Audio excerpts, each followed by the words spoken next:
Almost all top foreign institutions do not have anything like the LAN cut. Why do you think we should be different? Is the LAN cut serving its purpose? Yeah, in a way, yes. Because at least when I am concerned, LAN doesn't help in any way to my academics. So. Yeah, I think it is serving its purpose. As in, if there was LAN throughout the night, probably the number of people bunking classes would increase a lot. And maybe it could be extended by 1 hour to 1 o'clock, but I'd say there should be a limit. But the LAN should be available 24/7. But self-discipline from the students, that's much more important.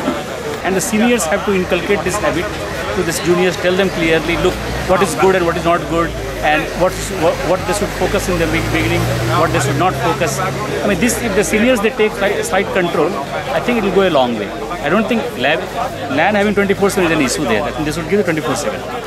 When you go to the final years, you really need the net at night, as we have final year projects and all. So I don't think that cutting the net at 12 would serve the purpose. Final year students who are sitting for placements, those people face the maximum problem when it comes to LAN cut. And moreover, there are other ways to ensure that students are attending classes and not sitting in their room. You have already raised the attendance by 85%. So obviously there's no point in cutting the LAN further.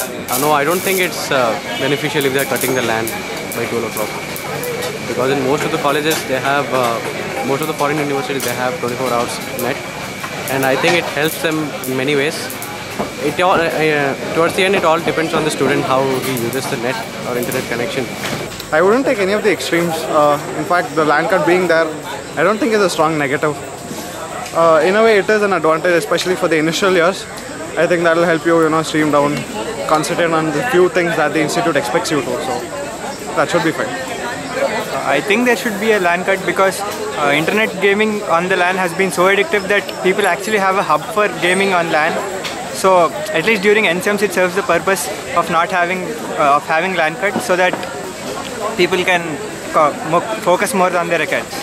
Yeah, actually I feel that the LAN cut in IIT is really bad because one, the amount of LAN cut is roughly 14 hours, which is more than 50% of the time in a day. And apart from that, in other universities, as in I have been to Northwestern this summer, and they have LAN 24 hours. And the main thing is, especially when I'm in 5th year, I would like to do a lot of searching in the net because I have my dual degree project, and even for placements, if I want to find out about some company, what the profile is, I need LAN. And it's very difficult for me to get internet. Yeah, we should have the Wi-Fi or internet for 12 to 5, but not the LAN as such. That's not the required. I think when the administration took this initiative, they had intentions in the correct place, and I think it's somewhat serving the purpose. You can obviously see people attend classes regularly, and there's been less gaming in the institute. So I think it's a trade-off, and I think it's a positive move for the students.